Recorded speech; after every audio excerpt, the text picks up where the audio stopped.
في أفلام كتير الشر بيبقى واضح، وش مخيف، صوته عالي، سهل تميزه. لكن في الحقيقة أخطر أنواع الشر هو اللي يلبس بدلة شيك، يتكلم بهدوء، ويقعد جنب أقوى ناس في العالم من غير ما حد يشك فيه. جيفري إبستين كان كده، مش مجرد مجرم في شارع ضلمة، ده مجرم بيمتلك قصور، جزر وطيارات خاصة. الفيديو ده مش عن مجرد شخص غريب الأطوار، ده عن شبكة سمحت له يختار ضحاياه، يكرر جرايمه ويفلت مرة ورا مرة. والأهم إنه عن بيانات اتاخد منهم عمرهم، وبعدها اتاخد منهم حقهم في العدالة. احنا هنا مش علشان نجاوب على سؤال مين قتل إبستين، احنا هنا علشان نسأل السؤال اللي محدش حابب يجاوبه: ازاي النظام كله فشل وساب الضحية لوحدها؟ إبستين ما كانش بيختار ضحايا بشكل عشوائي، وده مهم نفهمه. الضحايا في أغلب الحالات كانوا بنات صغيرين من عائلات مفككة، محتاجين اهتمام ومحتاجين فلوس، يعني ناس لو صرخت صوتها مش مسموع. هو دايما كان بيبدأ بحاجة بسيطة جدا: تعالي اعملي مساج وهتاخدي فلوس. مفيش تهديد، مفيش عنف في البداية، وده أخطر نوع من الاستغلال، لأنه بيخلي الضحية تحس إنها شاركت وإن الغلط منها، وبعد كده الحدود بتقع واحدة واحدة. اللي حصل ده اسمه جرومينج، تهيئة نفسية منظمة للاستغلال، وده ما كانش اجتهاد شخصي منه، ده سلوك إجرامي معروف. مع تكرار الجرائم السكوت بقى مستحيل، بنات بدأوا يحكوا لأهاليهم، وأهالي راحوا للشرطة. شرطة فلوريدا بالفعل خدت البلاغات بجدية وجمعت شهادات، ولقوا نفس القصة بتتكرر بشكل مخيف، وده كان كفيل انه يدمر اي متهم عادي. لكن إبستين ما كانش متهم عادي. فجأة القضية خرجت من ايد الشرطة المحلية وانتقلت لمستوى اعلى، وهنا وتيرة التحقيق هديت والحماس اختفى، وده ما كانش صدفة، ده كان نمط. سنة 2008 إبستين اتقبض عليه، لكن اللي حصل كان صدمة قانونية. بدل محاكمة علنية صفقة سرية، بدل عشرات الضحايا تهمة واحدة، بدل سجن حقيقي إقامة شبه فندقية. إبستين كان يدخل السجن ويخرج أي وقت يحبه، والضحايا ولا واحدة اتقال لها إن في صفقة اتعملت بين إبستين وبين الحكومة. القانون الأمريكي نفسه بيجرم ده، لكنه حصل. ليه؟ علشان الفلوس والنفوذ لما يتقابلوا القانون بيضعف.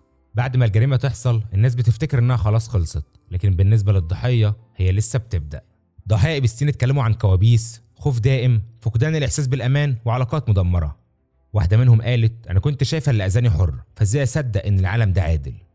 الضرر النفسي أحيانا بيكون أقصى من الضرر الجسدي، وغياب العدالة بيضعفه. جزيرة إبستين كانت مرحلة متقدمة من السيطرة، ما كانتش مكان للاستجمام، كانت مكان للعزل. ضحايا قالوا إنهم طول ما هم على الجزيرة مفيش خروج، مفيش تليفونات، مفيش حد تلجأ له.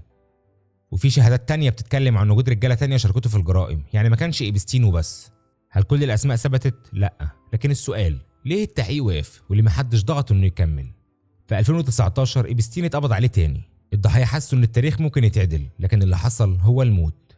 سواء كان موت إبستين انتحار أو غيره، النتيجة واحدة: ملفات اتقفلت، قضايا اتعطلت، شهادات بقت بلا متهم، وده كان أسوأ سيناريو للضحية. في أي قضية كبيرة الإعلام هو اللي بيقرر هل القصة هتعيش ولا هتموت بهدوء، وفي قصة جيفري إبستين الإعلام فشل، أو بالأدق اختاروا إنه يفشل. في وقت البلاغات الأولى اللي هي كانت 2008 لما اتقبض عليه أول مرة، القضية ما كانتش سر، شرطة فلوريدا كانت عارفة، النيابة كانت عارفة، لكن الإعلام الكبير ساكت.